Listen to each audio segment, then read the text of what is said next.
पार्वती, मैं अग्नि के मस्तक पर स्थित हूं और तुम सोम के। हम दोनों से ही ये अग्नि सोमात्मक जगत प्रतिष्ठित है। जगत के हित के लिए स्वेच्छा से शरीर धारण करके विचरण करने वाले हम दोनों में यदि सचमुच वियोग हो गया तो ये जगत ही निराधार हो जाएगा। पार्वती, ये जगत वाणी और अर्थ के संजोग से बना है। तुम वो वाणी हो और मैं उस वाणी का अर्थ हूं। तुम मेरे स्वरूप का बोध कराने वाली विद्या हो और मैं तुम्हारे द्वारा दिए गए विश्वासपूर्ण बोध से जानने वाला ज्ञान। केवल मैं इस सृष्टि का संहार और प्रलय नहीं करता, एकमात्र आज्ञा से ही संहार और प्रलय संपन्न होते हैं। और वो गौरवपूर्ण आज्ञा तुम हो पार्वती।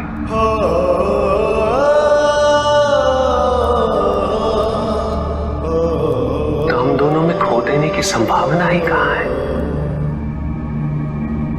और यदि खोया भी है तो हमने एक दूसरे को किसी और रूप में पाया है, किंतु उस रूप के मूल में तो केवल मैं हूं और तुम हो। स्वामी, सर्वोपरि प्रेम शिव शंकर, सर्वोत्तम प्रिय पार्वती, सर्वश्रेष्ठ पति परमेश्वर शिव, सदा सुहागन पार्वती। स्वामी, हमें बारंबार ये अनुभूति हुई है कि इस संबंध को बनाने में हमसे अधिक योगदान आपका रहा है। कभी क्षमा के रूप में, कभी धैर्य के रूप में, कभी प्रेम के रूप में, कभी साथ के रूप में। और आपके समक्ष तो हमारा योगदान निम्न मात्र है। इसके उपरांत आप इतने प्रसन्न कैसे हमारे साथ, सुखी कैसे हैं? क्योंकि मैं तुम्हें जो भी दे सकता हूं तुम उसे स्वीकार करते हैं। तुमने मेरे प्रेम को उसके विविध रूपों में स्वीकार किया है पार्वती।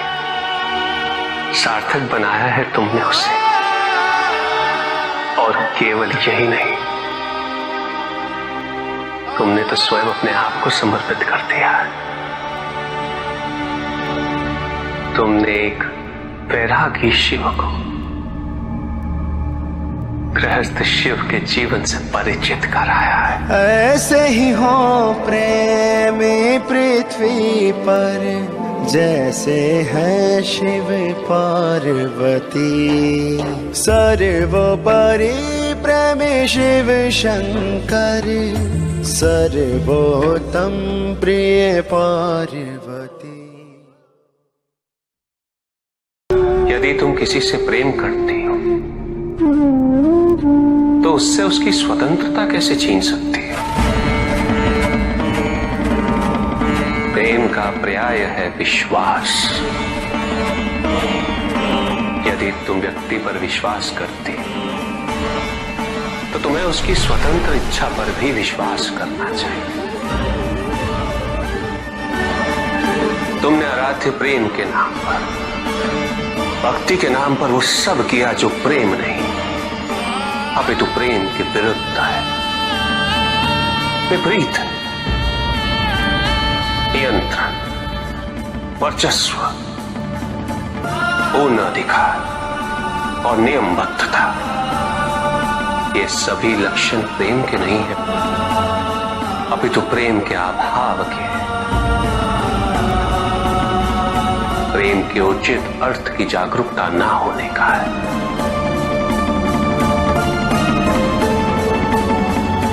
कि जहां प्रेम होता है वहां कुछ आवश्यक ही नहीं होता।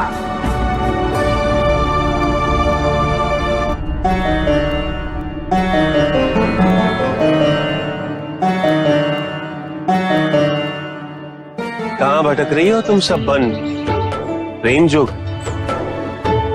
किसे ढूंढ रहा है भ्रमित होके ये चंचल मन? सुनो छबीले, तुम भटक गए हो, राह यहाँ से जाओ। नैनों के ये बाण यूं ही व्यर्थ ना चलाओ। गिरता है जब प्रेम के ऊपर कहीं कोई भी आवरण, आता हूं मैं उसे हटाने, सिखाने प्रेम का व्याकरण।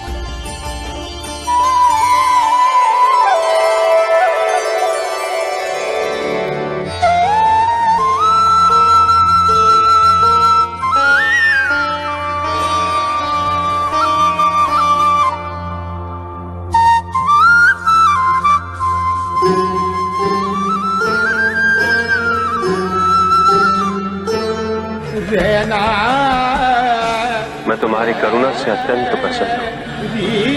स्त्री दया और करुणा का प्रतीक हो तुम।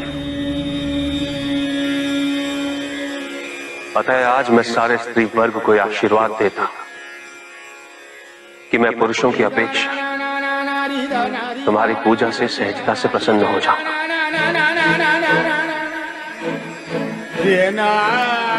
मैं ये वरदान देता हूं कि कोई भी स्त्री 16 सोमवार मेरी पूजा पूरी श्रद्धा और सच्चे मन से करे, मैं उसकी मनोकामना अवश्य पूरी करूंगा।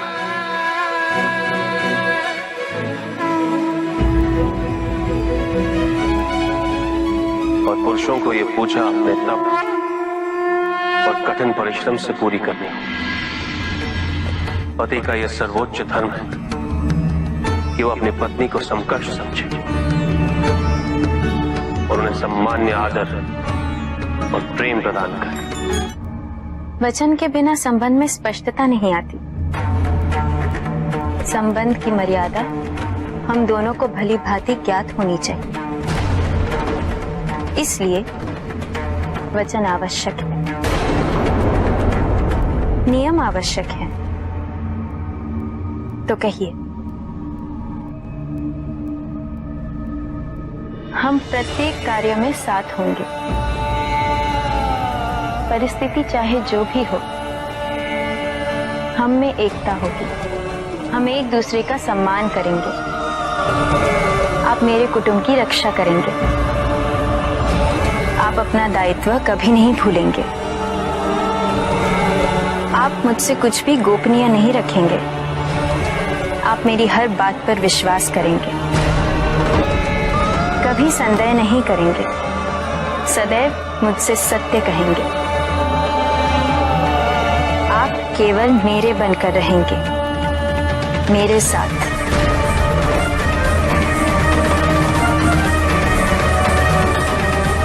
और ये सभी वचन किसी भी परिस्थिति पे आश्रित नहीं। प्रभु, ये विवाह मुझे स्वीकार्य नहीं है। प्रभु,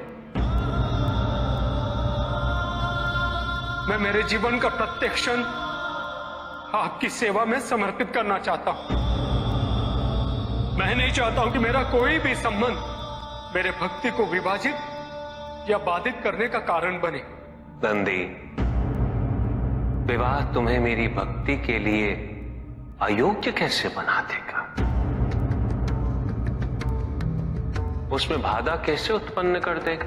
माता, आपके और प्रभु के बीच में इतनी चुनौतीपूर्ण स्थितियां उत्पन्न हुई, फिर भी आप दोनों स्थिर रहे। किंतु मेरे लिए यह संभव नहीं है माता, क्योंकि मैं अपने दायित्व के मार्ग में कोई भी विकर्षण सहन ही नहीं कर सकता। नंदी,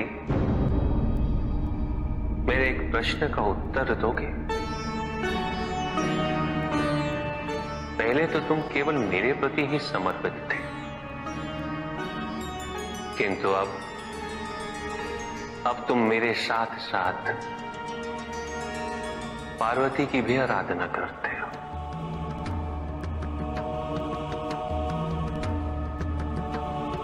क्यों? प्रभु, माता आपके अर्धांगिनी है, आपकी पूरक, जिस प्रकार आप उनके पूरक हैं। आप माता के कारण आनंदित रहते हैं, उनकी उपस्थिति आपको प्रसन्नता देती है। अन्यथा आपको इतना हर्षित उनसे पहले मैंने कभी नहीं देखा है। फिर कुमार कार्तिकेय का जन्म, अशोक सुंदरी का जन्म, और फिर हमारे गणेश का जन्म। प्रभु, इस प्रकार मैंने कैलाश को पूर्ण होते हुए देखा है, और यह सब माता के कारण ही हुआ है।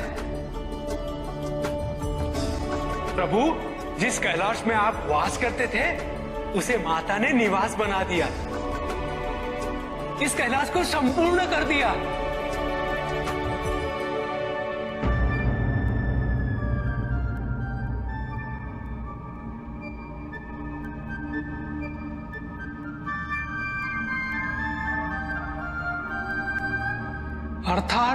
अर्थात व्यक्ति की पूर्णता हेतु विवाह आवश्यक है नंदी।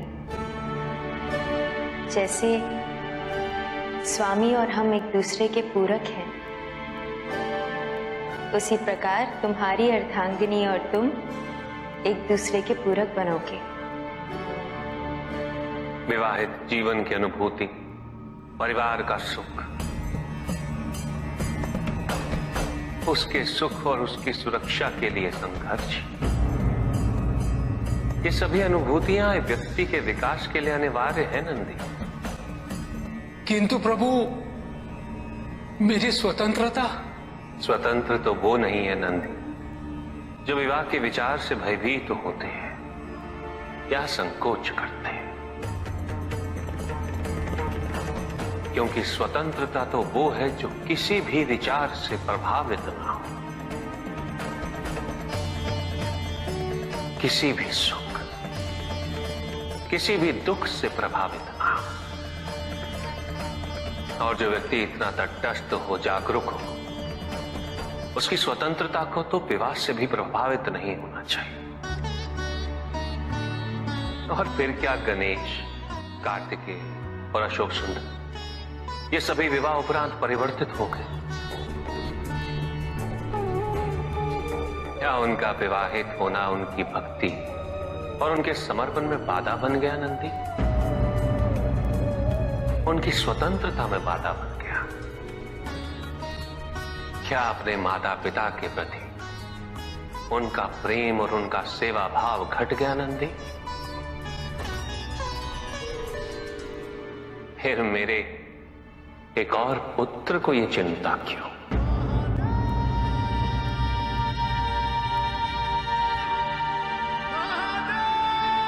ये भय क्यों नंदी?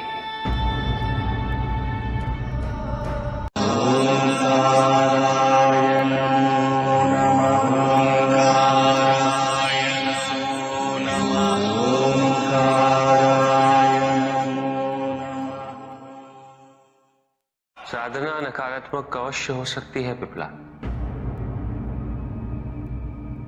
किंतु उपलब्धि तो विधायक होती है। साधना में अंधकार को खोना और प्रकाश को पाना है पिपला, असत्य को खोना और सत्य को पाना है। नकारात्मक शब्द तो इस बात के सूचक है पिपला, हिंसा इस सब का मूल स्वभाव है। हिंसा तो केवल दुख देती, और कोई भी व्यक्ति दुख चाहे ये संभव नहीं। इसलिए जो हिंसक है वो भी प्रतिपल हिंसक नहीं रह पाता। सभी के उद्धार के लिए मैं आपसे निवेदन करता हूं, भक्ति का उचित मार्ग बताए हमें, ताकि मेरी भांति दूसरा कोई भूल ना करे। भक्ति मुक्ति का आधार है पुष्पधर, और मुक्ति तो केवल समर्पण से ही संभव होगी। और समर्पण के लिए पुष्प नहीं, स्वर्ण नहीं, आभूषण भी नहीं, रत्न नहीं, धन, विधि विधान नहीं, केवल अपने मन को अर्पित करना अनिवार्य है। जानना चाहते हो पुष्पधन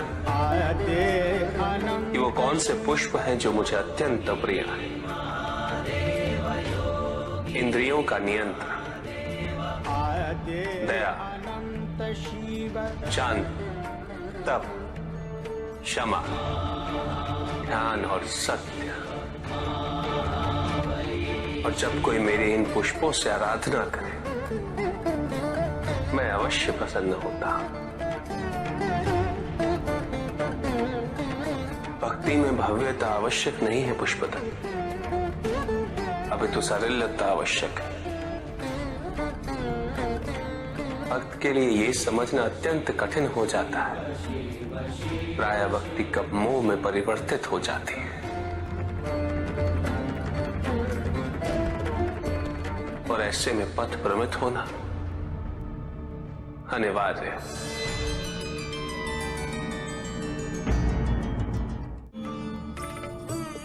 इस संसार में, समाज में व्यक्ति का पद जितना ऊंचा हो, उसके कर्मों के परिणाम उसके पद के अनुपात में ही संसार को प्रभावित करते हैं। इसलिए समाज में उच्च पदों पर विराजमान व्यक्तियों को सदैव अपने दायित्व का स्मरण रखना चाहिए। उन्हें यह स्मरण रखना चाहिए कि यदि वो अपने पद की गरिमा को क्षति पहुंचाते हैं तो उनका पतन निश्चित है।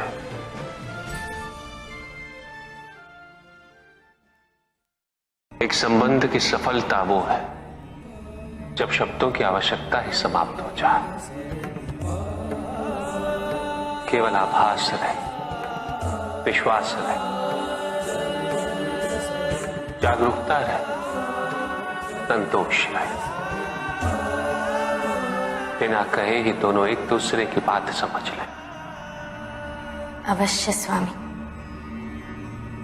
और दाम्पत्य जीवन के सफल होने का ये एक बहुत महत्वपूर्ण प्रमाण भी है। फिर भी मुझे आभास हो रहा है पार्वती कि मैंने तुमसे कभी ये नहीं कहा कि मैं कितना धन्य हुआ हूं तुम्हें पाकर। मैंने कभी तुम्हारे प्रति आभार व्यक्त नहीं किया स्पष्ट शब्दों में। ये आप क्या कह रहे हैं स्वामी? वही जिसका आभास मुझे प्रतिपल प्रतिदिन रहा है, किंतु मेरे शब्दों में यह भाव कभी भी स्पष्ट रूप से प्रतिबिंबित नहीं हो सके। मैंने कभी तुमसे धन्यवाद नहीं कहा, जबकि मुझे निरंतर इस बात का बोध होता रहा कि मेरी ये यात्रा तो तुम्हारे बिना संभव ही नहीं होती। एक वैरागी जिसे तुमने गृहस्थ जीवन के सुख से परिचित कराया, अपने सानिध्य से परिपूर्ण किया,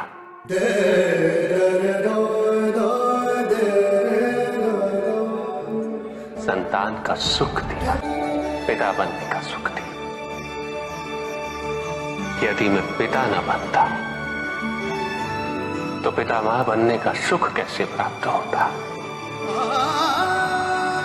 पार्वती, तुम्हारे आगमन से केवल मुझे ही नहीं, समस्त संसार को, कैलाश को एक नया अर्थ मिला है।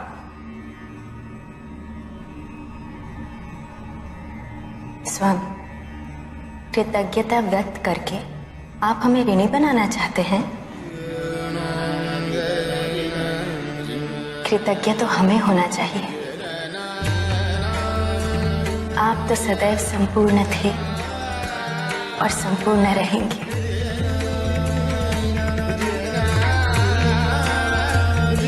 इसके पश्चात आपने हमें हर रूप में स्वीकार किया और हमारा जीवन परिपूर्ण किया। हमने ऐसे कई निर्णय आपकी इच्छा के विरुद्ध लिए। हमारा वहां बिन बुलाए जाना उचित नहीं होगा सती। हमारे वहां जाने से केवल तुम्हारा अहित होगा दक्षायनी। अहित अहित अहित, आप तो ऐसे बात कर रहे हैं जैसे वो मेरे पिता नहीं मेरे शत्रु हो। ठीक है, आपको यदि मेरे साथ नहीं आना है तो मैं आपके बिना ही चली जाऊं। नहीं सती, मैं कदापि तुम्हें अकेले नहीं जाने दूंगा। आपको मेरी सौगंध, आप मुझे रोकेंगे नहीं। यदि वहां जाने से मेरा अहित होगा तो आप मेरा अहित होने के बाद आइएगा। आपको मेरी सौगंध है महादेव। सती, आप रुष्ट भी हुए, किंतु कभी भी आपने स्वयं को हमसे न पृथक किया और न होने दिया। तुमसे पृथक होकर अपने आप को दंडित करने की मेरी कोई इच्छा नहीं थी पार्वती। नहीं स्वामी, हमें आभास है हमने आपको बहुत दुख दिए हैं, और जब आभार व्यक्त करने की बात हो सकती है तो क्षमा की क्यों नहीं। रुक जाओ, महत्वपूर्ण ये वृक्ष है, इन्हें काटना बंद करो। ये वृक्षों में छांव देते हैं, फल देते हैं। वृक्षों के बिना इस पृथ्वी की कल्पना संभव नहीं। इनका संरक्षण किया जाना चाहिए, हनन नहीं। हम सभी को इनका संरक्षक बनना होगा।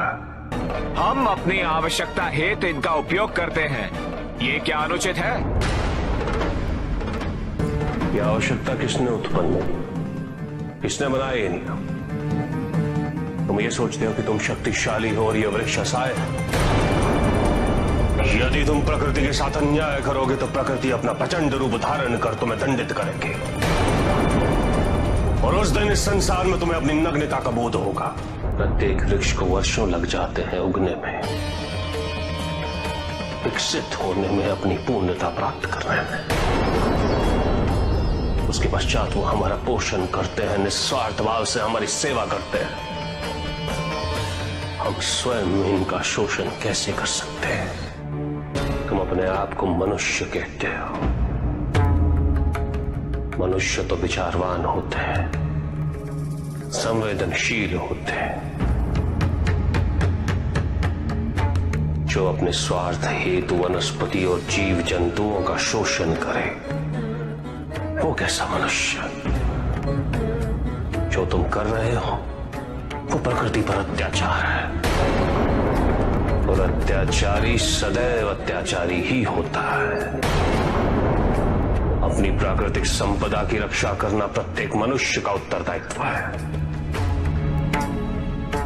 यदि ये वृक्ष विरोध नहीं करते हैं, उलाहना नहीं देते, तो तुम सबने यह समझ लिया कि इन्हें कष्ट नहीं होता।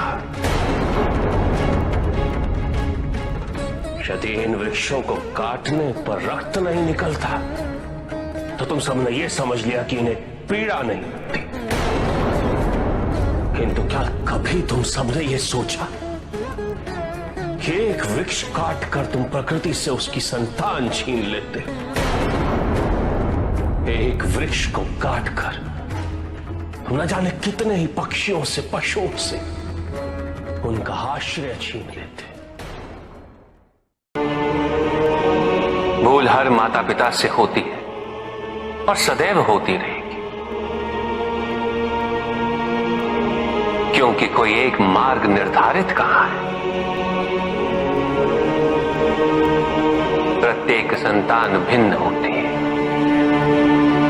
प्रत्येक माता पिता भिन्न होते हैं, उनके अनुभव भिन्न होते हैं। आवश्यक ये समझना है कि संतान को पोषण चाहिए, संरक्षण चाहिए, शरीर के लिए, मन के लिए, उसके आत्मसम्मान के लिए।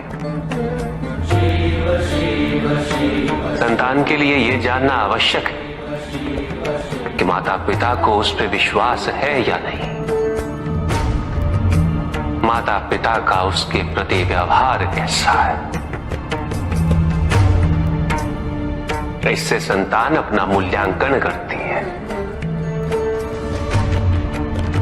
उन्हें सम्मान दो, उन्हें स्वतंत्रता दो, उन पे विश्वास करो। अच्छे आहार, अच्छे विचार, अच्छे संस्कारों से उनका पोषण करो। फलने दो उन्हें, विकसित होने दो और उनके मंगल की कामना करो। संतान की जिज्ञासा को धैर्य के साथ, सही तर्क और उत्तर के साथ संबोधित करना अति आवश्यक है। यदि माता पिता ही उत्तर ना देकर क्रोधित होंगे तो संतान की जिज्ञासा संभवतः उन्हें ऐसी दिशा में ले जा सकती है जो उचित ना हो। जन्म देना ही माता पिता का एकमात्र कर्तव्य नहीं होता। उन्हें अपनी संतान के व्यक्तित्व का सुधार भी करना होता है। सदैव माता पिता पर आश्रित रहने से संतान की उन्नति संभव नहीं होती। उसे अपना मार्ग, अपना उद्देश्य स्वयं ढूंढना होता है।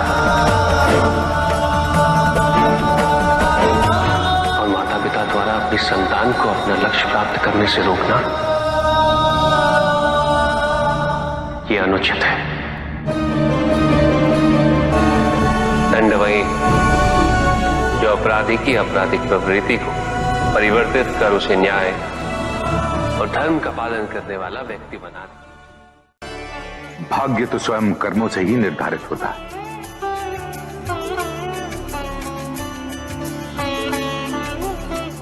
हमें ज्ञान चर्चा का विषय मिल गया है। तो प्रश्न ये है कि हमारा भाग्य हमारे कर्म निर्धारित करता है या हमारे कर्म हमारा भाग्य बनाते हैं।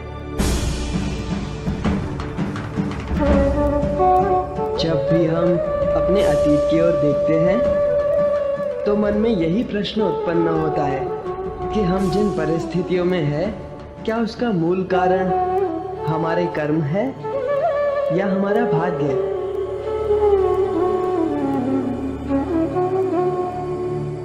किंतु कर्म और भाग्य एक दूसरे से पृथक नहीं है, बल्कि एक दूसरे के पूरक है।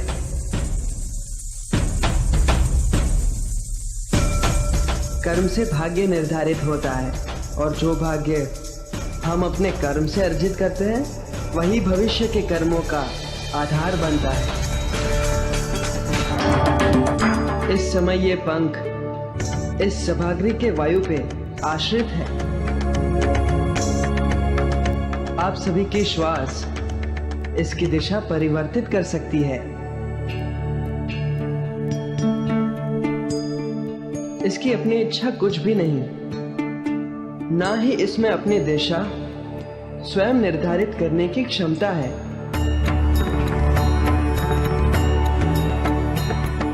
उड़ते उड़ते कीचड़ में गिर जाना इस पंख का भाग्य हो सकता है,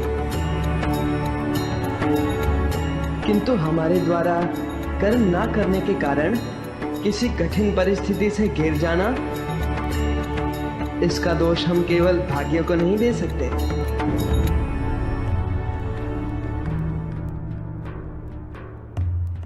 क्योंकि हमें अपने विवेक से कर्म करने की क्षमता प्राप्त है।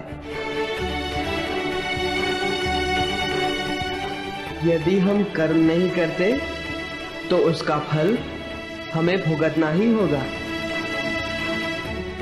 भाग्य प्रबल हो तो वो हमारे कर्मों को प्रभावित करता है, किंतु ये भी सत्य है कि कर्मों की प्रबलता हमारे भाग्यों को परिवर्तित करने में सक्षम होती है। किस मार्ग का चयन करना है ये केवल हम पे निर्भर करता है। किंतु कर्म और भाग्य में कौन अधिक महत्वपूर्ण है? कर्म, क्योंकि कर्म ही सौभाग्य को दुर्भाग्य बना सकता है और दुर्भाग्य को सौभाग्य में कर्म ही परिवर्तित कर सकता है। किंतु कर्म से मेरा तात्पर्य कर्म की पूर्णता है।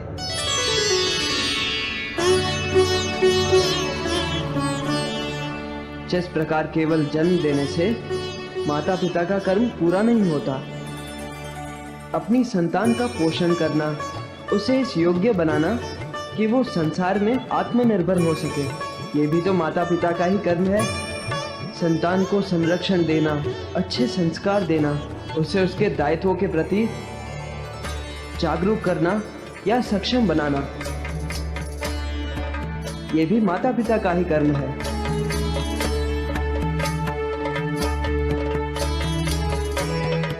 कर्म को मात्र एक औपचारिकता नहीं बल्कि धर्म समझ के उसका निर्वाह करना, यही अच्छे भाग्य का, अच्छे भविष्य का बीजारोपण करता है। श्री गणेश की, श्री गणेश की। तुमने कहा कि कर्म और भाग्य के मार्ग का चयन करना हम पे निर्भर करता है।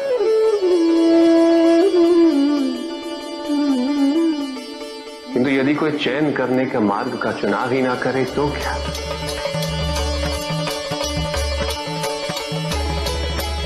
यदि इस पंख के लिए इसका महत्व ही ना हो कि वो कीचड़ में गिरा या किसी के शीर्ष पे अलंकृत हुआ। कर्म और भविष्य के मार्ग से पृथक होकर एक मार्ग और होता है,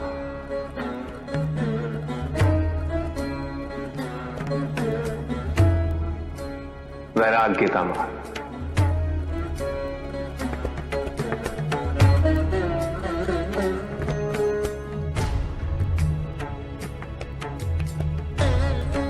संसार अनेक युगों तक कर्म और भाग्य की प्रबलता पर विमर्श करता रहेगा और ऐसे विमर्श समाज की उन्नति में सदैव सहायक सिद्ध होंगे।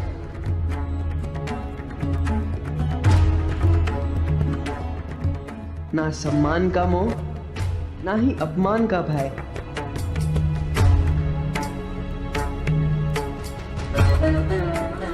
अर्थात एक ऐसी दशा जिसका होना ना होना किसी भी परिभाषा के परे है।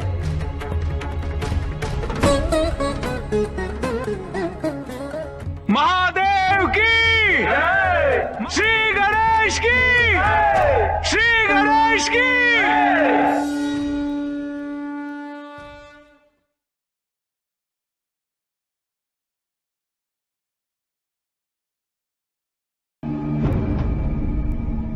तो आप सबकी मंशा मेरे भोजन में परिवर्तन लाने की है। जी हाँ प्रभु, और इसका हमारे समक्ष ठोस कारण भी है प्रभु। विवाह उपरांत आपका जीवन सभ्य समाज की संगति में व्यतीत होने वाला है और सभ्य समाज में अपक्व भोजन को हे दृष्टि से देखा जाता है प्रभु। इसीलिए अब आप पकवान ग्रहण करके सामाजिक जीवन का आनंद लीजिए प्रभु। आप देवतागण उस जीवन पद्धति को तिरस्कृत कर जो कि आपके अनुरूप और जो आपके अनुकूल ढल जाए, उसे आप सभ्य की संज्ञा देते हैं, है ना इंद्र? महादेव, इसे कृपया अन्यथा ना ले प्रभु, परंतु देवराज के कथन में कुछ सत्य अवश्य है। पकवान का सामूहिक रूप से ग्रहण करना यह सभ्य समाज का अभिन्न अंग है। अब आप भी इसे अपना ले तो इसमें हानि क्या है प्रभु? ऐसे भोजन से केवल हानि ही हो सकती है देवर्षि नारायण। सर्वप्रथम ऐसे भोजन के उत्पादन हेतु जो कि सभ्य समाज का भोजन है और वन्य प्रदेश का विनाश कर उसे खेतों में परिवर्तित करते, जिससे उसके संरक्षित जीव जंतुओं का भी सर्वनाश होता है।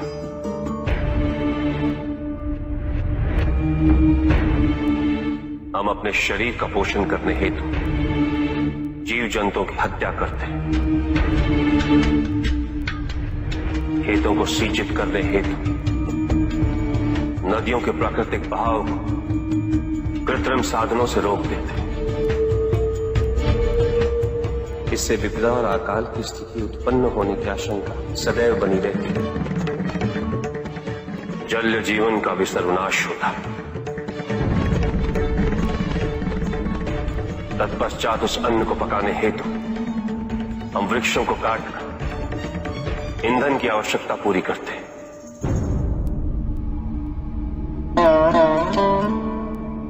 और पकाने की प्रक्रिया में उसके सारे पोषक तत्वों का सर्वनाश कर देते हैं। नहीं देवराज, अपने पोषण हेतु मैं अन्य जीव जंतुओं की हत्या कदापि नहीं कर सकता। यह असंभव है।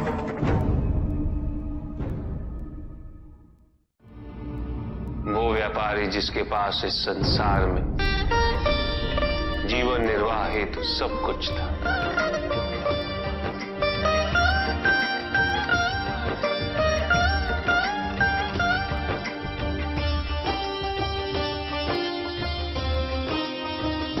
उसके पास घर था, छोटा था किंतु उसके परिवार के लिए पर्याप्त था। उसके छोटे से परिवार की आवश्यकताओं को पूरा करने हेतु भोजन व धन की भी कोई कमी नहीं थी, किंतु व्यापारी सदैव और धन संपत्ति संचय करने की चिंता में डूबा रहता था। सब कुछ होते हुए भी वो सुखी नहीं था, क्योंकि वो यही सोचता रहता था कि उसके पास क्या क्या नहीं। एक दिन किसी ने उसे बताया कि नारायण के वरदान से सब कुछ मिल सकता है। धन के लोभ में वो नारायण की तपस्या करने निकल पड़ा। ओम वैष्णवे नमः। और इस प्रकार वो कई वर्षों तक नारायण की तपस्या करता था। ओम वैष्णवे नमः। ओम वैष्णवे नमः। ओम वैष्णवे नमः। ओम वैष्णवे नमः। वत्स,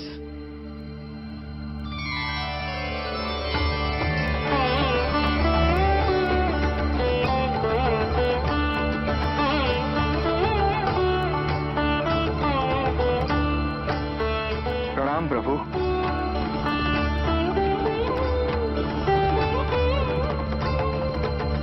मैं तुम्हारी तपस्या से प्रसन्न हूं। मांगो, क्या वरदान मांगना चाहते हो? प्रभु, प्रभु मुझे समस्त संसार की भूमि चाहिए। संसार में जितना भी धन है सब मेरा हो जाए। क्या मैं तुमसे पूछ सकता हूं, तुम्हें इतना सब कुछ क्यों चाहिए?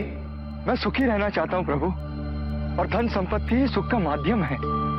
किंतु संसार की परिभाषा हर किसी के लिए भिन्न होती है वत्स।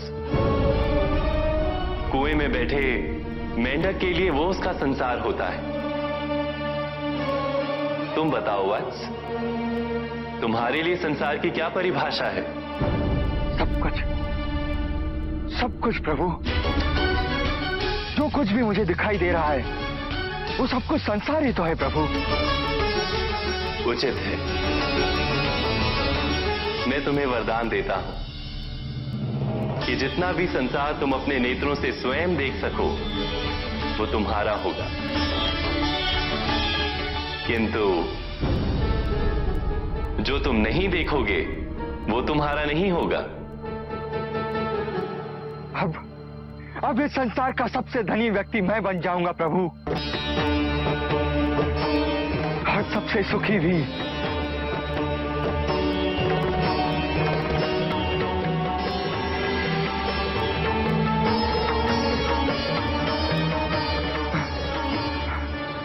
सब मेरा, ये सब भी मेरा।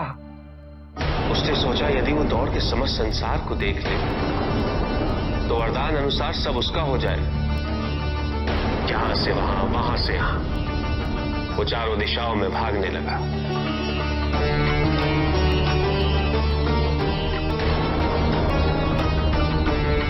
जो भी दिखा वो उसे अपना बनाता गया, किंतु उसका लालच कम नहीं, अपितु और बढ़ता गया।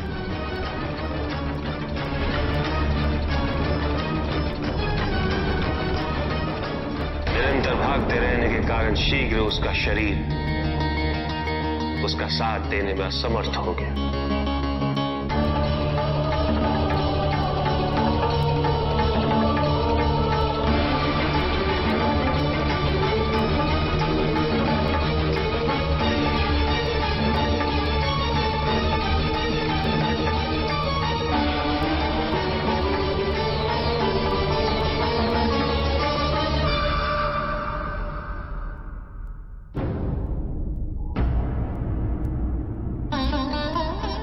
और इस प्रकार उसके पास केवल उतनी ही भूमि रही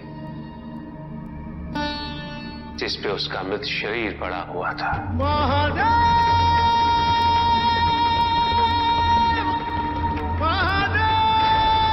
अकेला। उसके पास उसके परिवार का सुख भी था, किंतु उसने उसका आनंद नहीं उठाया।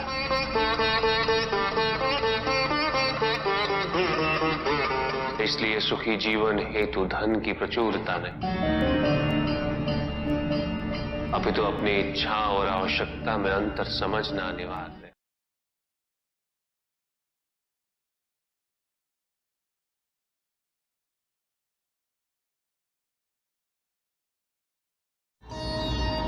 किंतु पिताजी, कुछ व्यक्ति अहिंसा का व्रत कर रहे हैं, किंतु अधिकांश व्यक्ति तो शस्त्रों से सुसज्जित होकर घूम रहे हैं। शरीर की रक्षा के लिए बड़े दुर्ग बनाए जा रहे हैं, कवच बनाए जा रहे हैं, क्योंकि उन्होंने स्वयं योग और शुभता के कवच का त्याग कर दिया है पुत्र। क्योंकि अब शुभता उनके लिए जीवन को जीने का आधार नहीं रह गई, क्योंकि योग तो अब केवल उनके लिए एक कठिन सी साधना है। जो व्यक्ति, जो समाज योग से और साधना से जितना विमुख होगा, वो समाज आत्मरक्षा के लिए कवच, दुर्ग और अस्त्रों और शस्त्रों के निर्माण हेतु सदैव विवश होगा। व्यक्ति के अंतर मन से शुभता जितनी ही क्षीण होती जाएगी, योग की अग्नि जितनी कम होती जाएगी, उसके जीवन में अंधकार की अग्नि भी उतनी ही प्रचंड होती जाएगी। समाज में ऐसे अभिमानी और अहंकारी व्यक्तियों की संख्या सदैव बढ़ती रहेगी पुत्र। समाज में उतनी ही तीव्रता से युद्ध और अस्त्रों के अनुनाद की दिशा में अग्रसर होगा। किंतु पिताजी, जो समाज योग शुभता से विमुख होता जा रहा है, उन्हें कैसे लौटाया जाए? प्रयत्न चाहे एकमात्र किसी के भी धरातल पे चले, जब तक सृष्टि के किसी भी अंश, जब तक एक प्राणी भी शुभता और योग के द्वारा इस समाज को संचालित करने के लिए प्रयत्नशील रहेगा, जब तक वो शुभता और योग को केवल शोभा की वस्तु नहीं समझेगा, तब तक सृष्टि में शुभता की पराजय असंभव है पुत्र। तब तक योग, बल और शुभता का समापन नहीं हुआ। परिस्थितियां कैसी भी विकट हो पुत्र, अहंकार के अंधकार का आवरण चाहे कितना भी घना हो, आध्यात्म योग और शुभता का एक लघु दीपक भी सदैव उस पर विजयी होता रहेगा। मेरा एक कथन सदैव स्मरण रखना पुत्र, मन के हारने से हार और मन की जीत में ही जीत होती है।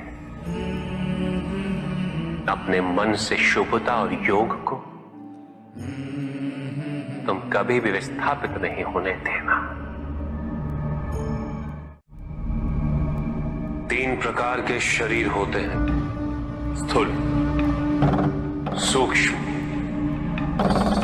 और कारण शरीर। स्थूल शरीर वो है जो हमारे अंग, उपंग, जो प्रत्यक्ष, जिसे स्पर्श किया जा सकता है, और सूक्ष्म शरीर अप्रत्यक्ष है, जिसे आत्मा कहते हैं, जिसे स्पर्श नहीं किया जा सकता, किंतु उसकी अनुभूति अवश्य होती है। मृत्यु में स्थूल शरीर का अंत होता है, किंतु आत्मा का नहीं होता, और आत्मा के चारों ओर एक शरीर और होता है, जो चेतन, अवचेतन और अचेतन मन का अवशेष होता है। अतृप्त इच्छाओं का और वासनाओं का कोश होता है, और यही तीसरे प्रकार का कारण निमित्त बनता है अगले जन्म का।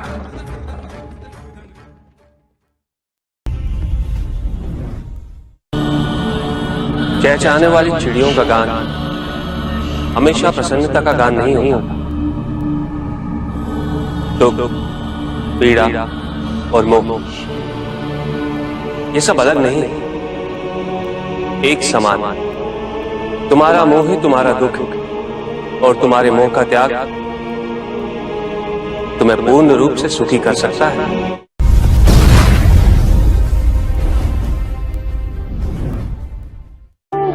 पूजित का साक्षात सामने होना मन को भटकने नहीं देता, किंतु जो सच्चे भक्त हैं, भगवान तो उनके मन में, उनके हृदय में निवास करते हैं। जिनके हृदय में श्रद्धा है, उनके लिए पूजा करने हेतु अपने आराध्य का साक्षात सामने होना अनिवार्य नहीं।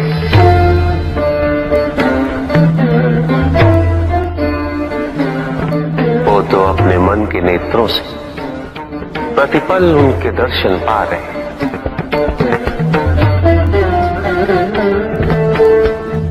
उनकी प्रत्येक अनुभूति में भगवान है।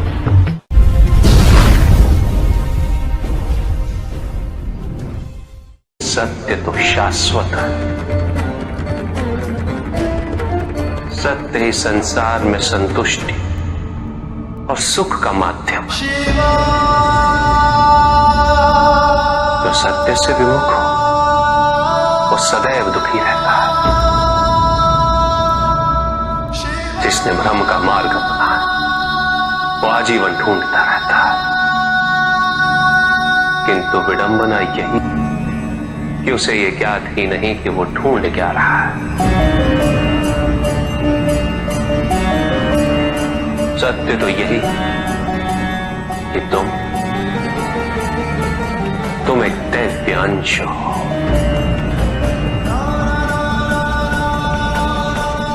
जन्मोपरांत तुम सबने अपने आप को केवल मनुष्य मान लिया, और यही विस्मरण तुम्हारे कष्टों का कारण है। तुमने अपने शरीर को ही सत्य माना। लोभ, भय, शंका, असुरक्षा, छल, इन सब को अपने जीवन का आधार बना लिया।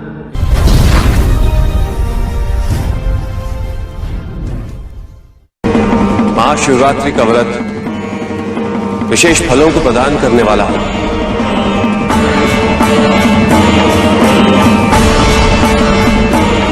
इस व्रत को रखने से पुरुषों की सारी मनोकामनाएं पूरी हुई।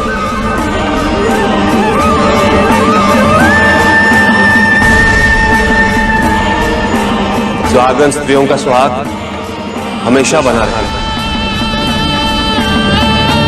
और तुम्हारी लड़कियों को मनचाहा वर मिलेंगे।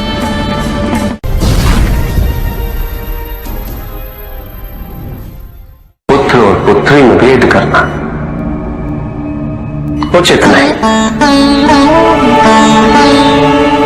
किंतु तब भी कुछ व्यक्ति ऐसी मूर्खता कर बैठते हैं क्योंकि वो कन्या की महिमा से अपरिचित है, क्योंकि वो ये समझ ही नहीं पाते कि कन्या का सम्मान करना प्रत्येक व्यक्ति का धर्म है, क्योंकि कन्या जीवनदायिनी है, वो जननी है और जननी तो केवल सत्कार के योग्य होती है, उपेक्षा की नहीं, उसका तिरस्कार नहीं किया जाता। एक कन्या विवाह के पश्चात दो कुलों को जोड़ती है, परिवार की स्थापना है तो एक कन्या की भूमिका पुरुष से कहीं अधिक महत्वपूर्ण होती है।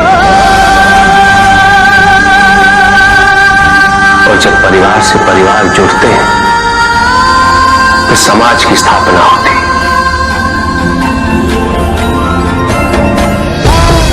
पुत्री को परिवार में, समाज में वही स्थान मिलना चाहिए, वही अधिकार प्राप्त होना चाहिए जो एक पुत्र को प्राप्त होते हैं।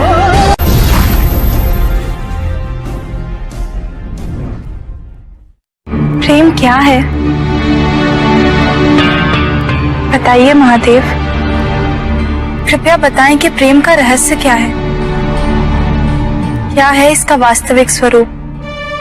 क्या है इसका भविष्य? प्रेम क्या है ये तुम पूछ रही हो पार्वती? प्रेम का रहस्य क्या है? प्रेम का स्वरूप क्या है? तुमने ही प्रेम के अनेकों रूप उजागर किए हैं पार्वती। तुमसे ही प्रेम की विभिन्न अनुभूतियां हुई। तुम्हारे प्रश्न में ही तुम्हारा उत्तर नहीं था। क्या इन विभिन्न अनुभूतियों की अभिव्यक्ति संभव है?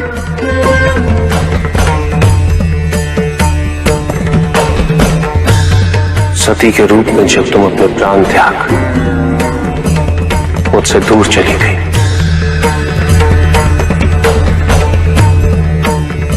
मेरा जीवन, मेरा संसार, मेरा दायित्व सब निरर्थक और निराधार हो गया। मेरे नेत्रों से अश्रुओं की धाराएं बहने लगी।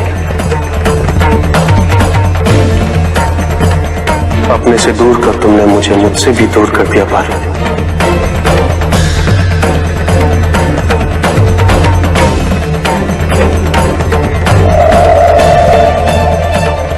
यही तो प्रेम है पार्वती। तुम्हारे अभाव में मेरे अधूरेपन की अति से इस सृष्टि का पूर्ण हो जाना, यही प्रेम है। तुम्हारे और मेरे पुनः मिलन करवाने हेतु इस समस्त ब्रह्मांड का हर संभव प्रयास करना, हर संभव षड्यंत्र रचना।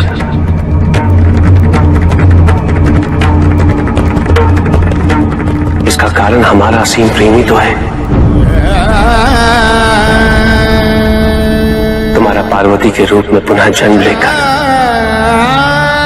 मेरे एकाकीपन और मुझे मेरे वैराग्य से बाहर निकलने के लिए विवश करना और मेरा विवश हो जाना, ये प्रेम ही तो है।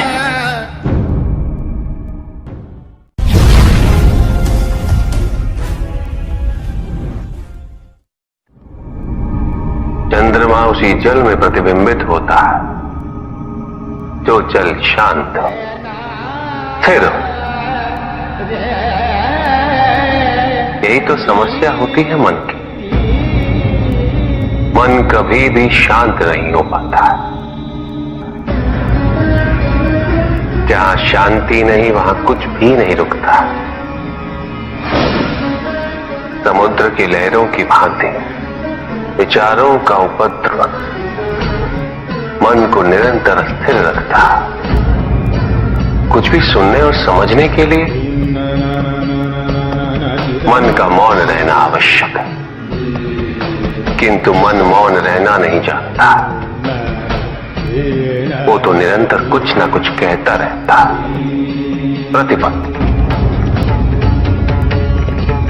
शब्दों का आक्रमण चलता रहता है मन पर, और यही आक्रमण है जिसके कारण व्यक्ति कभी भी शब्दों के परे नहीं जा पाता।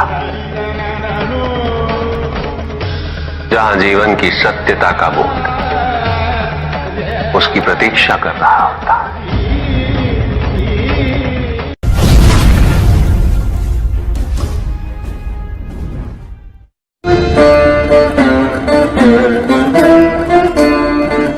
मैं वो हूं जो नहीं है,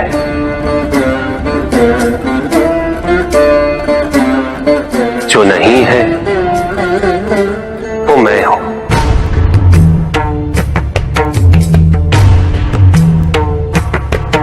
चिरकाल तक सभी को यह स्मरण रहे,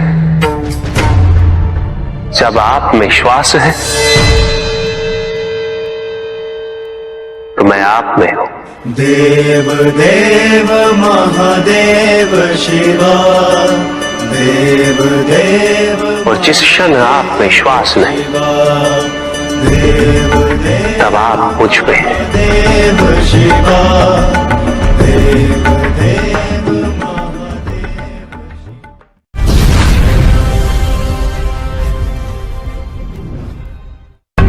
सत्य को जानने के लिए वन में जाना अनिवार्य नहीं है। अपने निजी, पारिवारिक और सामाजिक दायित्वों का परित्याग भी आवश्यक नहीं है। सत्य तो सदैव हमारे साथ है, हमारे सामने है, किंतु हम स्वयं धीरे धीरे उस पर अपने क्रोध, अपने अहम, भय, विचार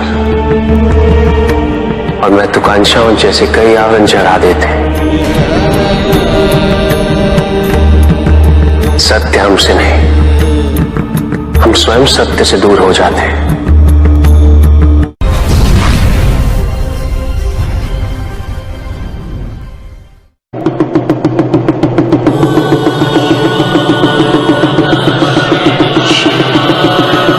जहां न अमृत, न विष, न सुख, न दुख, न स्वर्ग, न नरक, वही परम आनंद है। उसी परम आनंद तक की यात्रा है तुम्हारी। ये यात्रा आनंद के सानिध्य की है, ये यात्रा सानिध्य के आनंद की है। और इस यात्रा में मैं प्रतिपल तुम्हारे साथ हूं। मुझे ढूंढो मत, केवल पहचानो, तुम ही मैं हूं, मैं ही तुम। हर आरंभ का मैं ही अंत हूं, और हर अंत सदैव मेरा ही आरंभ होगा। देव देव महादेव शिवा, देव देव महादेव शिवा।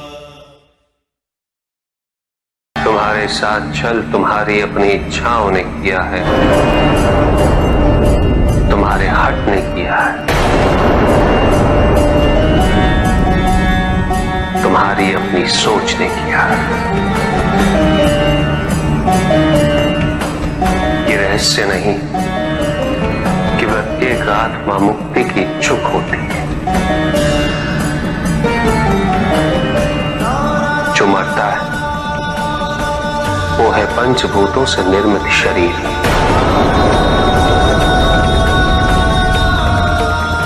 किंतु आत्मा, आत्मा तो अजर है, अमर है।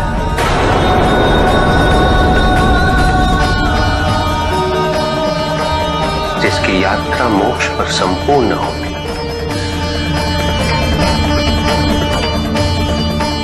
जहां सांसारिक बंधनों से व्यक्ति मुक्त हो जाता है।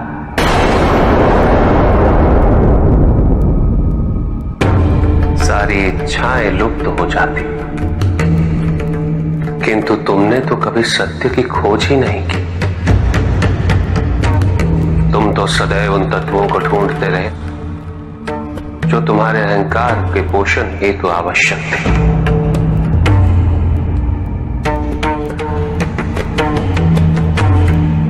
किंतु सत्य तो यही है कि ना कोई तुम्हारा है और ना तुम किसी के।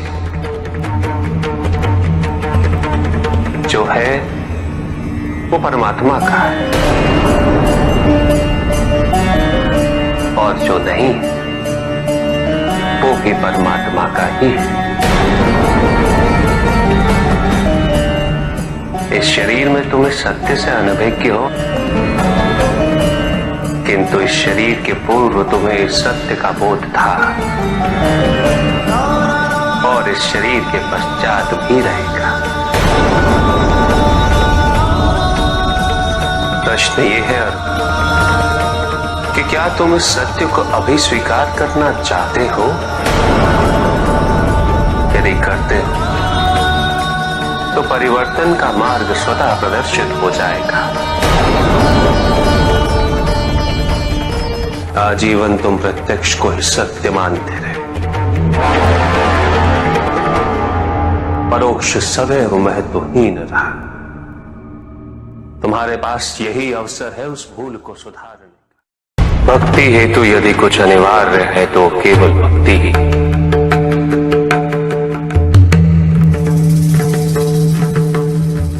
किंतु प्रश्न ये है कि क्या आपकी भक्ति संपूर्ण है? विश्वास और भ्रम के बीच की रेखा अत्यंत महीन होती है।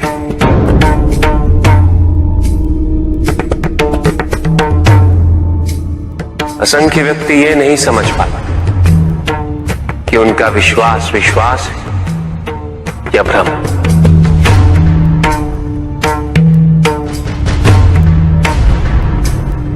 मुझ तक पहुंचने के लिए किसी और की आराधना अनिवार्य नहीं। मेरे सच्चे भक्त तो मुझे किसी भी रूप में पूज सकते, किसी भी रूप में प्राप्त कर सकते। ओम नमः शिवाय। पुरुष और प्रकृति एक है, वो कभी पृथक नहीं हो सकते। शक्ति शिव के बिना अधूरी है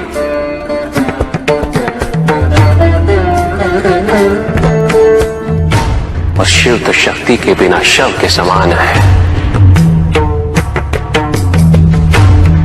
शिव शक्ति पुरुष प्रकृति का संतुलन सदैव अनर्थकारी सिद्ध होगा। शरीर में यदि स्त्री तत्वों की ऊर्जा नहीं तो शरीर निर्जीव है।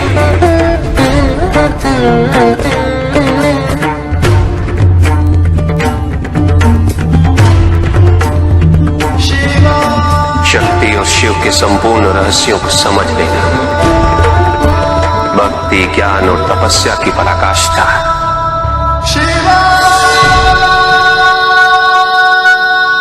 जब ज्ञान के लिए शब्द पर्याप्त ना हो, उदाहरण प्रस्तुत करना अनिवार्य हो जाता है।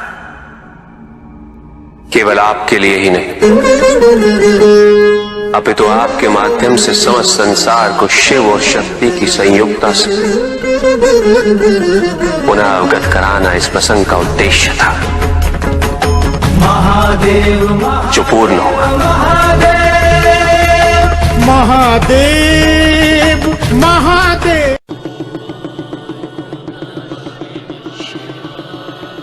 जहां न अमृत न विष, न सुख न दुख, न स्वर्ग न नरक, वही परम आनंद है। उसी परम आनंद तक की यात्रा है तुम्हारी। ये यात्रा आनंद के सानिध्य की है, ये यात्रा सानिध्य के आनंद की है। और इस यात्रा में मैं प्रतिपल तुम्हारे साथ हूं। मुझे ढूंढो मत, केवल पहचानो, तुम ही मैं हूं, मैं ही तुम। हर आरंभ का मैं ही अंत हूं और हर अंत सदैव मेरा ही आरंभ होगा। देव देव महादेव शिव। पंडित महोदय को अपने अंतिम उत्तर का तात्पर्य बताओ।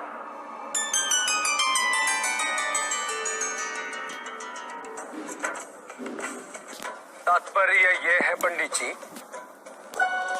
इस जगत में 1 गुण, 2 गुण, 3 गुण, 5 गुण, ये सारे आरोपण मानव का मस्तिष्क करता है। अन्यथा जगत तो ब्रह्म माया है और ये सारे गुण भी माया मात्र है। सब कुछ निर्गुण है मेरे महादेव की भांति।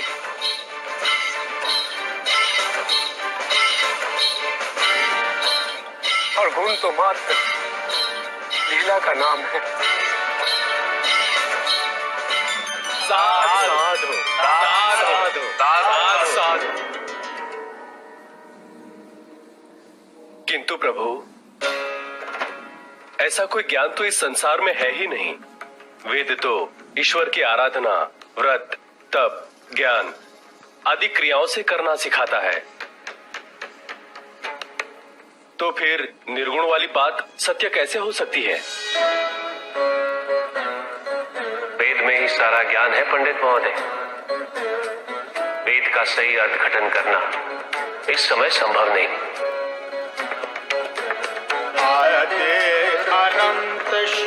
प्रजापिता ने वेद के मंत्र दिए ताकि मनुष्य मात्र अपने गुणों के माध्यम से निर्गुण तक पहुंच सके।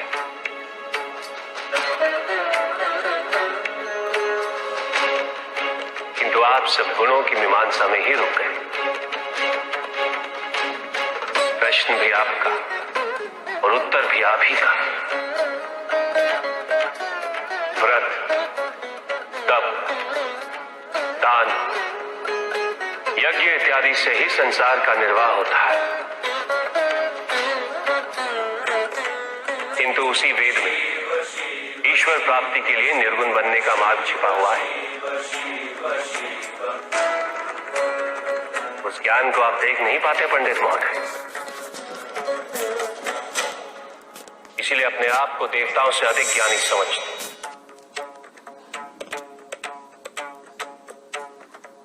पंडित महोदय, ज्ञान का भ्रम अज्ञानता का प्रथम लक्षण है। इस प्रकार भरे हुए पात्र में कुछ नहीं समा था, उसी प्रकार ज्ञान के अहंकार से भरे मन में अधिक ज्ञान नहीं समा था।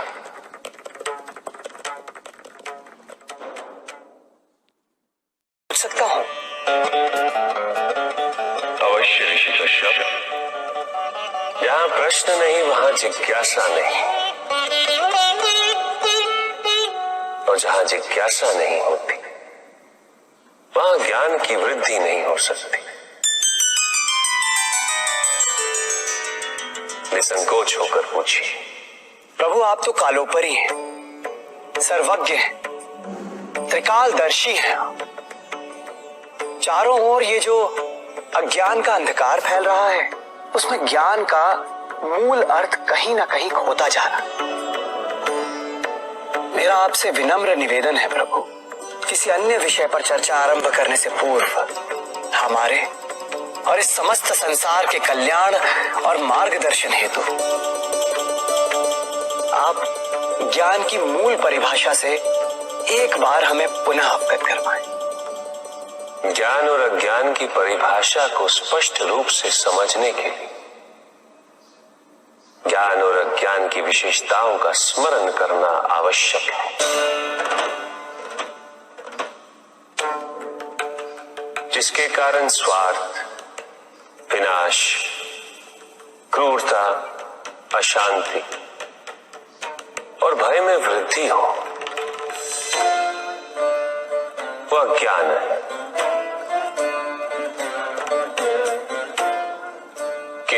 व्यक्ति को उदार, निर्भीक, सहनशील और विनम्र बनाए, वही ज्ञान है।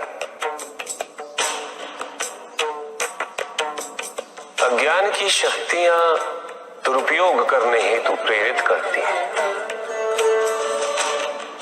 किंतु जो अपनी शक्तियों और अपने सामर्थ्य के प्रति अपने उत्तरदायित्व को समझाए, जो न केवल अपने अपितु अपने से पहले संसार के उद्धार हेतु प्रोत्साहित करे, वो ज्ञान है। ज्ञान का मूल उद्देश्य ही परोपकार है, सृजन है। दूसरों की भावनाओं को समझना, उनका आदर करना, यही ज्ञान है। क्योंकि ज्ञान हमें न केवल अपने अपितु दूसरों के दुख और सुख के प्रति भी संवेदनशील बनाता है। किंतु जो दूसरों की भावनाओं का अनादर करे, उसे ज्ञान की श्रेणी में कैसे रखा जा सकता है? अज्ञान के कारण व्यक्ति सांसारिकता में बंधता जाता है, वो माया में उलझता जाता है। अज्ञान परम सत्य से दूर ले जाने का माध्यम है, किंतु ज्ञान व्यक्ति को परम सत्य की ओर ले जाता है। ज्ञान मुक्तिदायक है, मोक्ष का मार्ग है, और इस मुक्तिदायक ज्ञान का सर्वोच्च रूप है आत्मज्ञान, और यही ज्ञान की पूर्णता भी है। ज्ञान और अज्ञान का ये अंतर संसार में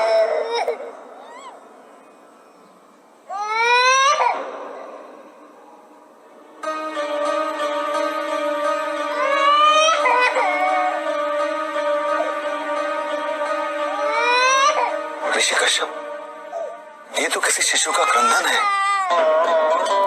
विदर्भ देश के राजा और मेरे भक्त सत्यार्थ का पुत्र चालू देश के राजा ने सत्यार्थ की हत्या कर दी। सत्यार्थ की पत्नी ने अपने शिशु के साथ अपनी रक्षा करने हेतु वन में शरण ली, किंतु अब तो वो भी मृत्यु को प्राप्त हो चुकी है। भक्ति का उचित मार्ग बताए हमें, ताकि मेरी भांति दूसरा कोई भूल ना करे। भक्ति मुक्ति का आधार है पुष्पधर, और मुक्ति तो केवल समर्पण से ही संभव होगी। और समर्पण के लिए पुष्प नहीं, स्वर्ण नहीं, आभूषण भी नहीं, रत्न नहीं, धन, विधि विधान नहीं, केवल अपने मन को अर्पित करना अनिवार्य है। जानना चाहते हो पुष्पधर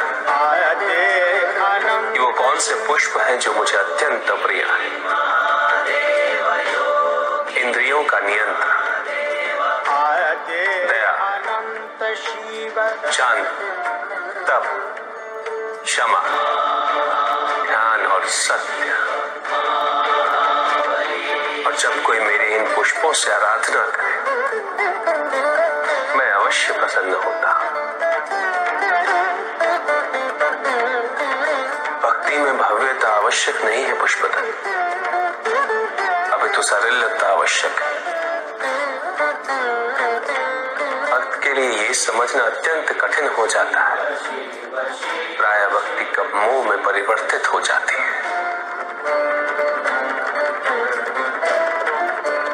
और ऐसे में पथ भ्रमित होना अनिवार्य है।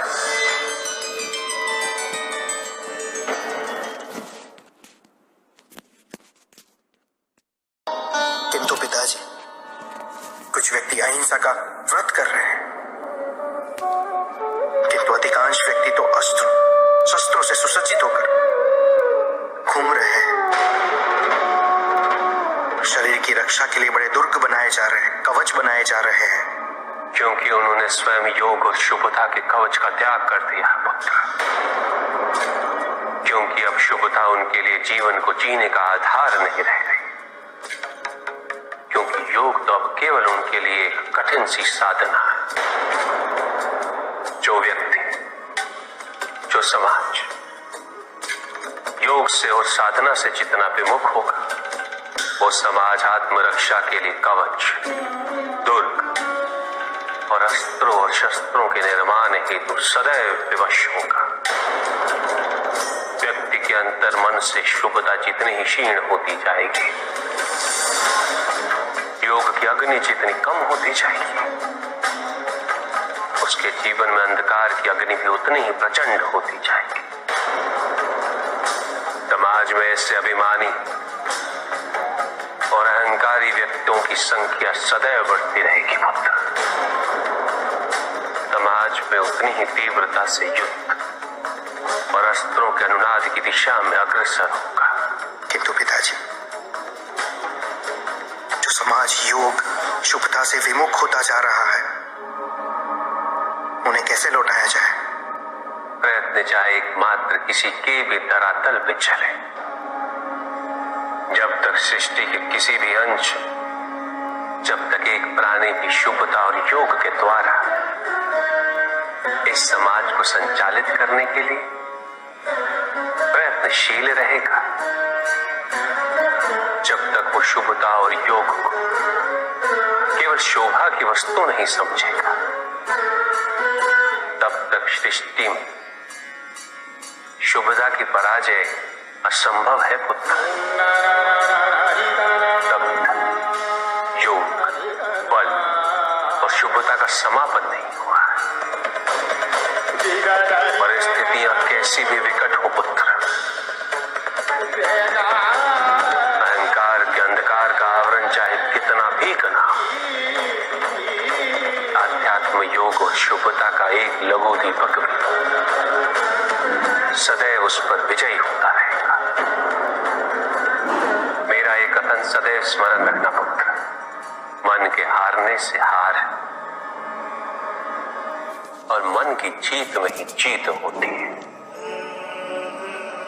अपने मन से शुभता और योग को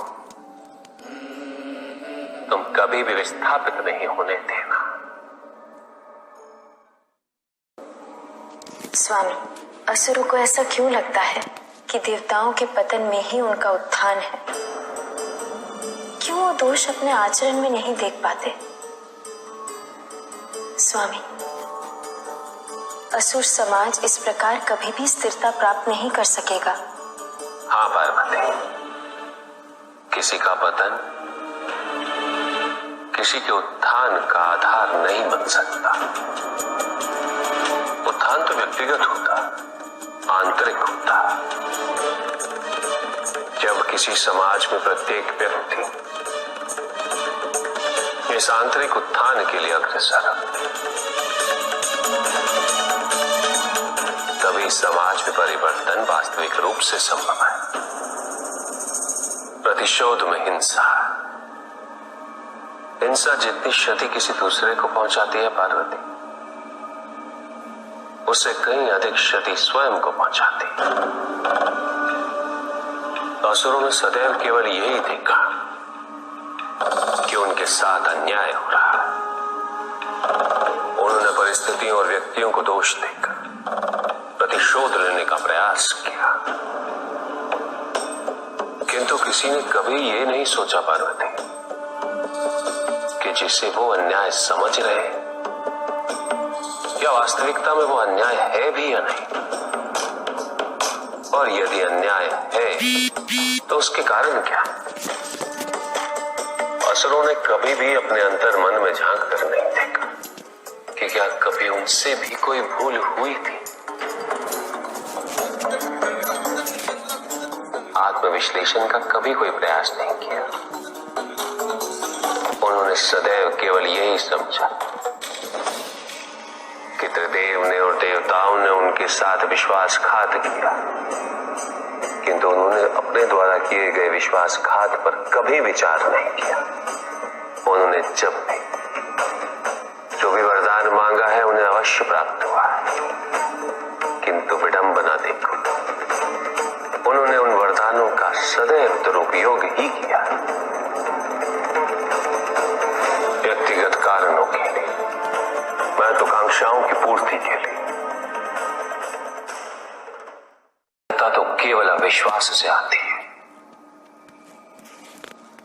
स्थिरता के लिए विश्वास अनिवार्य। विश्वास और शांति की निरंतरता बनाए रखना कैसे संभव है? इस नकारात्मकता का प्रसार हम कैसे रोकें प्रभु? केवल इस जागरूकता से कि सब कुछ अहम से संबद्ध नहीं। जब भी किसी व्यक्ति के कार्य में अहम भाव प्रबल हो तो अहंकार व्यक्ति जैसा भी हो उसे अस्तित्व केवल वैसा ही प्राप्त होता है। व्यक्ति यदि अपने कर्मों के लिए अपने को उत्तरदायी समझे तो वो स्वतंत्र था। जब तक व्यक्ति किसी और को उत्तरदायी समझेगा तब तक वो निर्भर रहेगा। व्यक्ति यदि ये सोचे कि उसके दुख का कारण कोई और है तो सुखी कैसे रह पाएगा? यह असंभव है, क्योंकि दूसरों को परिवर्तित करना उसके वश में नहीं, वो तो केवल अपने आप को परिवर्तित कर सकता है। यही एक स्वतंत्रता है उसके पास। जो पीड़ा है, जो कष्ट है, व्यक्ति के अपने फल है, अपने निर्णय के फल। और जिस दिन वो अपने निर्णय परिवर्तित कर ले उसी दिन उसके जीवन में परिवर्तन भी आ जाएगा। जिन्होंने जीवन के प्रति घृणा सिखाई उन सभी व्यक्तियों ने पृथ्वी को नर्क बनाने में अपना योगदान दिया। इसलिए अधिकांश व्यक्ति अपने दोष, अपनी त्रुटियां और अपनी व्यर्थता को जीवन पर आरोपित कर मुक्त हो जाते हैं। उन्हें लगता है कि जीवन ऐसा ही होता है और उसके समक्ष वो विवश है। वो ये नहीं समझते कि वो जिन प्रवृत्तियों को लिए वो प्रवृत्तियां दुख को जन्म देने वाली वृत्तियां हैं।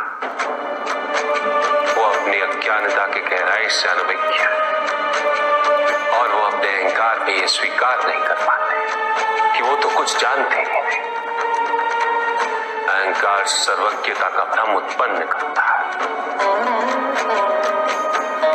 न जानने की स्वीकृति बहुत बड़ी विनम्रता है और वही पवित्रता भी है। हमें संसार में संतुलन को बनाए रखने के लिए पवित्रता के आधिक्य की आवश्यकता है। किंतु प्रभु, इस पवित्रता में कौन से लक्षण अनिवार्य हैं? अनेकों लक्षण हैं, किंतु इन परिस्थितियों में जो सबसे अधिक महत्वपूर्ण है वो है सतित्व। सकारात्मक ऊर्जा का सबसे पावन स्वरूप सतित्व। इस सतित्व पर मात्र विश्वास ही पर्याप्त है व्यक्ति को सुरक्षित रखने के लिए।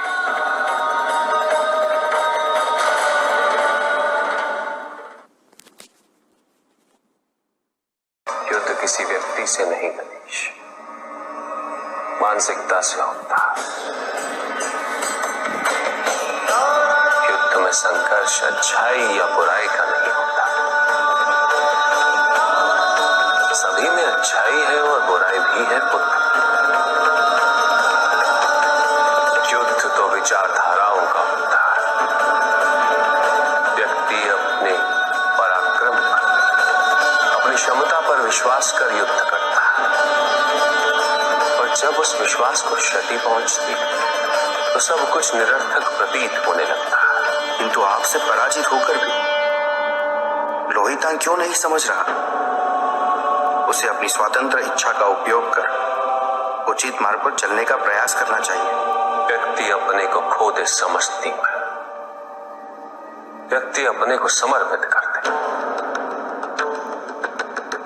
छोड़ दे अहंकार को, तो ब्रह्म की इच्छा ही पूर्ण होती है और अभी भी वही फलित हो रही है।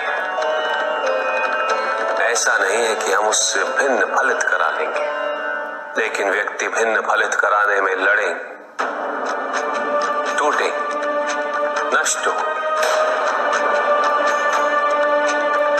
एक नदी में एक बार बाढ़ आ गई पुत्र, दो छोटे से तृण उसमें बह रहे थे और उसमें से एक नदी में तिरछा पड़ गया और वो बाढ़ को रोकने का प्रयास कर रहा था। वो अत्यंत ऊंचे स्वर में कह रहा था कि नदी को आगे नहीं बढ़ने देगा। यद्यपि नदी तो बस बढ़ती ही जा रही थी। वो फिर ऊंचे स्वर में यही कह रहा था कि मैं इसे अवश्य रोकूंगा, यद्यपि रोक नहीं पा रहा था। नदी को तो उसके संघर्ष का कुछ भी पता नहीं चल रहा था, किंतु नदी को उसके होने या ना होने से क्या होता था। उस कण के लिए तो यह अत्यंत महत्वपूर्ण था। उसका जीवन तो संकट में था। वो तो बस बहे जा रहा था। वो जहां भी पहुंचता, किंतु उससे पहुंचना तो संघर्ष करके ही था। किंतु ये बीच का क्षण, ये बीच का काल दुख, पीड़ा, द्वंद्वता का काल है। वहीं दूसरी ओर जो दूसरा तृण था, उसने अपने को समर्पित कर दिया। वो तो नदी में सीधा पड़ा हुआ था, नदी के प्रवाह के साथ साथ बहता जा रहा था और उसे ऐसा प्रतीत हो रहा था जैसे कि वो नदी को दिशा दे रहा है, उसे प्रवाहित होने में सहायता कर रहा हो। वो तो ये निश्चय कर बैठा था कि नदी को समुद्र तक पहुंचाकर ही रहेगा, किंतु नदी को उसकी उपस्थिति का भी आभास नहीं था। नदी पर उन दोनों के होने या ना होने का कोई प्रभाव नहीं था। नदी तो बस बहे जा रही थी। ब्रह्म की इच्छा को जाना नहीं जा सकता, किंतु ब्रह्म के साथ एक अवश्य हुआ जा सकता है और तब व्यक्ति की अपनी इच्छा तो खो ही जाती है, केवल उसकी इच्छा ही शेष रह जाती है। द्वैतांग को अपनी आगे की यात्रा पूरी करने हेतु अत्यंत महत्वपूर्ण निर्णय अवश्य लेने होंगे। केवल उसके अहंकार को अभी तो उसके आत्मसम्मान को भी क्षति पहुंची। जहां से इस युद्ध का अंत हुआ है, वहीं से लोहितांग के अंतर युद्ध का आरंभ हुआ है और जो भीतर पराजित होता है उसे हर दिशा में केवल पराजय ही दिखती है।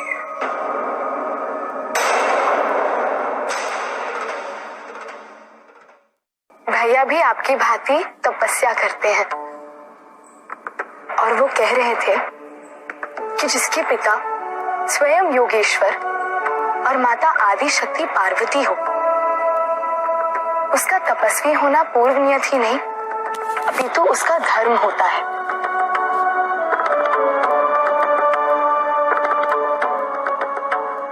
पिताजी, जिस प्रकार भैया का कर्तव्य है, उसी प्रकार क्या हमारा भी कोई कर्तव्य है?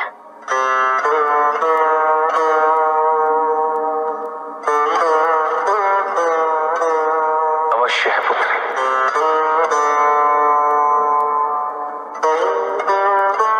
तब द्वारा धर्म और कर्म के नए अध्यायों को उजागर करना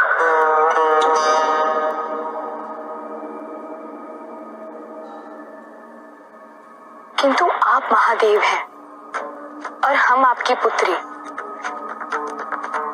बिना तप के धर्म और कर्म के नए अध्याय को उजागर नहीं कर सकते। क्या आप हमें ऐसा कोई वरदान नहीं दे सकते? अवश्य दे सकता हूं पुत्र, किंतु तप के बिना जो भी प्राप्त होता है वो शुभ नहीं होता, वो सत्य नहीं होता, वो सुंदर नहीं होता। मैंने बालक उपमन्यु को विज्ञान हेतु गुरु की शरण में जाने का मार्ग दिखाया। मैं चाहता तो वरदान देकर उसे ज्ञानी बना सकता था, किंतु बिना परिश्रम, बिना तपस्या के जो भी ज्ञान प्राप्त होता है वो संपूर्ण नहीं होता।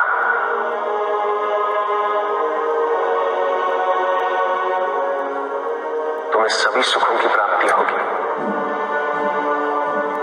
किंतु तपस्या के बिना समस्त संसार भी मिल जाए वो व्यर्थ है।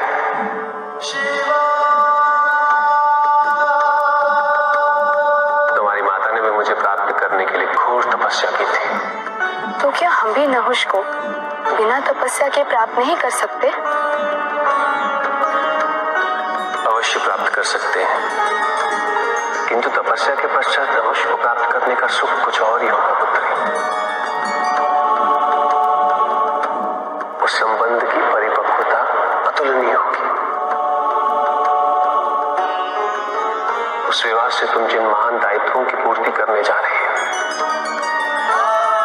उसका मार्ग तपस्या से ही प्रशस्त होगा।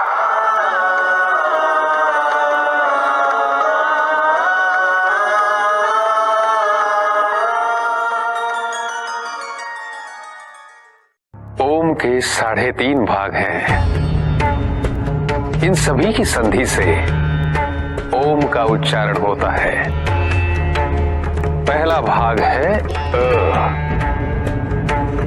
बोलिए, मेरे साथ बोलिए और मुझे बताइए कि आपको स्पंदन की अनुभूति कहां हुई।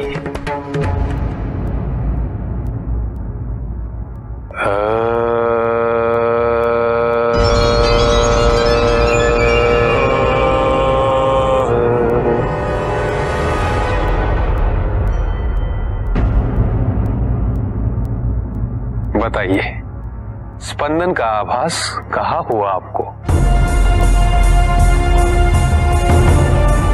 यहां नीचे की ओर। वो आपका ब्रह्मस्थान है।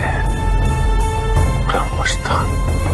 अ की ध्वनि ब्रह्मदेव के साथ ही स्पंदित होती है।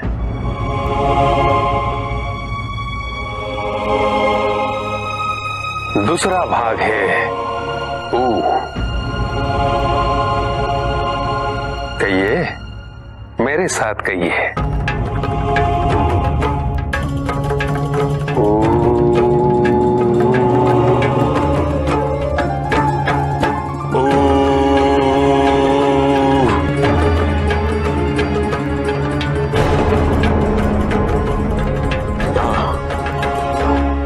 नाभि से यहां तक वो विष्णु स्थान है। आपके शरीर का केंद्र ऊ की ध्वनि नारायण से स्पंदित होती है। और तीसरी है म।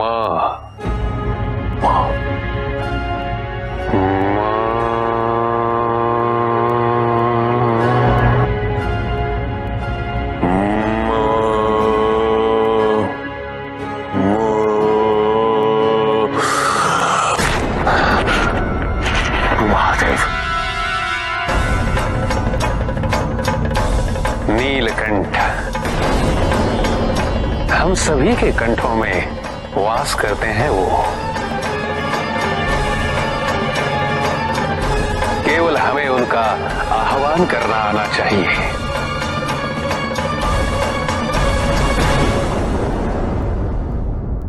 देखो, एक प्रकार से शरीर भी त्रिदेवों से ही बना है।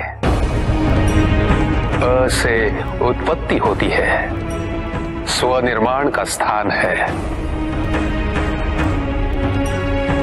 ऊ भरण पोषण करता है, पूरक है। म निर्मल करता है, शुद्धिकारक है। स्वाधिष्ठान मणिपूरक, विशुद्धि।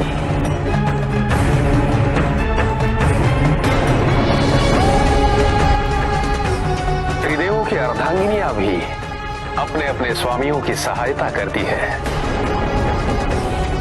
ज्ञान युक्त सृजन में ब्रह्मदेव के साथ माता सरस्वती है।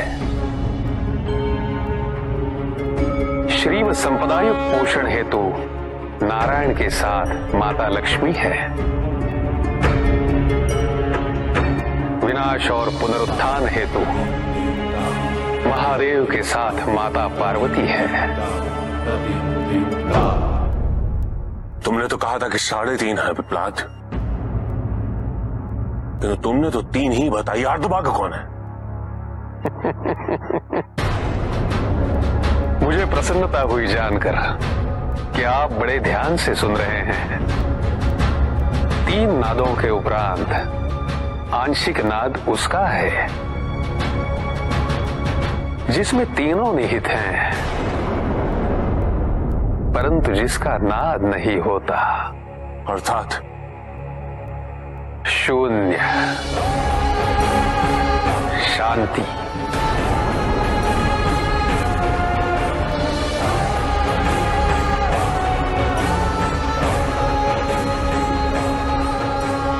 क्या आप ओम का उच्चारण कर उसकी अनुभूति करना चाहेंगे?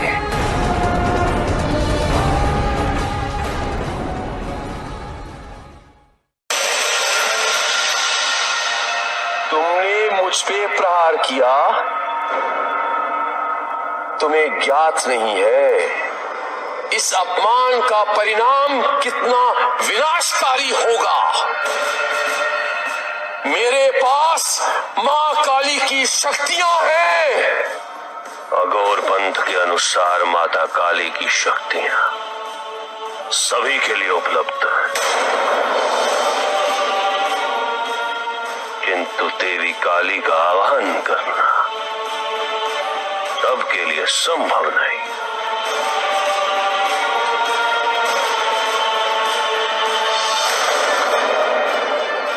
संभव नहीं,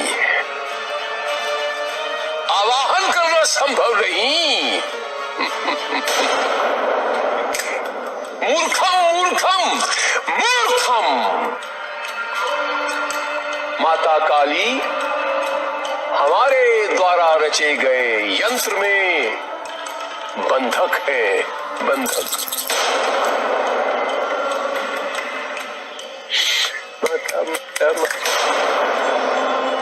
उनकी ऊर्जा हमारे द्वारा रचे गए उस यंत्र में अवशोषित है। इसीलिए हम जब चाहें जैसे चाहें उसका उपयोग कर सकते हैं। ये सब ज्ञात होते हुए भी तुम उसका दुरुपयोग करना चाहते हो। मृत्यु मिलेगी तुम्हें, तुम्हें मृत्यु। मूर्खम, मृत्यु। आश्चर्य है मुझे,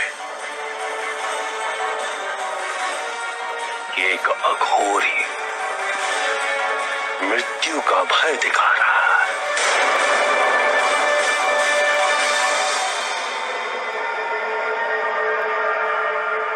किंतु मुझे प्रसन्नता है कि तुमने अपनी वास्तविकता का प्रमाण दे दिया, सिद्ध कर दिया तुमने। तुम बाहरी व्यवहार और वेशभूषा में भले ही अपने आप को अघोरी दर्शाते, किंतु तुम्हारी विचारधारा उसके विरुद्ध है, विपरीत। अघोरी के लिए क्या जीवन, क्या मृत्यु मनी, अपमान, सम्मान जैसी शब्दावली अघोरियों की विचारधारा का अंश कभी नहीं होती।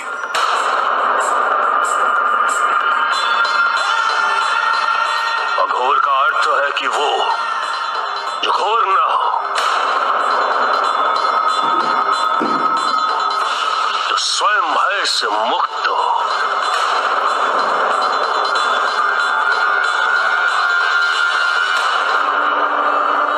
सरल जीवन, सहज विचार जिसके प्रमाण हो, वही है सच्चा अघोरी। तुम कहते हो कि काली को तुम्हारे द्वारा दी गई बलि अति प्रिय है, उसे मनुष्यों का रक्त अति प्रिय है। तुम न केवल इन अघोरियों को भ्रमित कर रहे हो, अपितु समस्त संसार की दृष्टि में अघोरियों की अनुचित परिभाषा प्रस्तुत कर रहे हो। जो अपने अहंकार, अपने विकारों की बलि देकर स्वयं को पवित्र कर सके,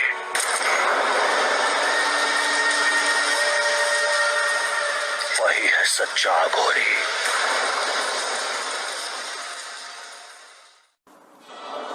प्रभु, क्या संसार में केवल सुख का होना संभव नहीं है? प्रत्येक आत्मा का लक्ष्य केवल सुख की प्राप्ति ही तो है।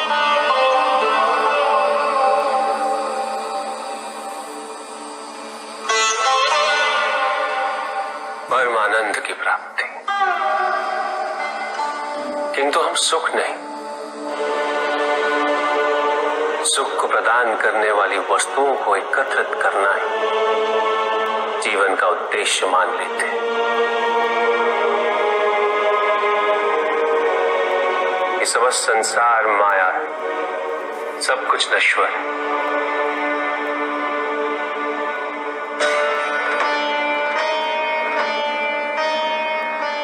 जिन वस्तुओं को हम सुख का स्रोत समझकर एकत्रित कर रहे हैं, वो सदैव नहीं रहेंगे। जो व्यक्ति सत्य को जानते हुए भी लोभ का परित्याग नहीं करते, वो सदैव इन्हें खोने के भय में जीते।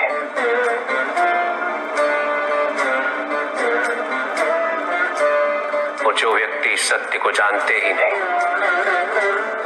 वो अहंकार में जीते।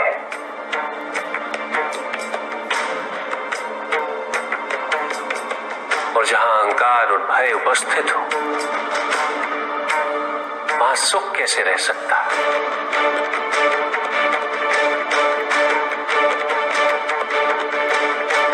किसी को ये दुख है कि उसके पास कुछ भी नहीं,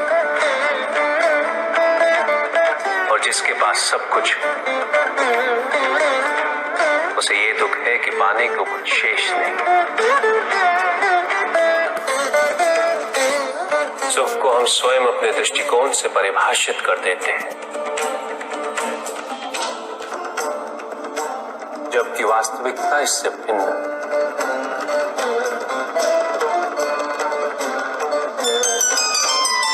इसलिए आवश्यकता है अनासक्त रहने की।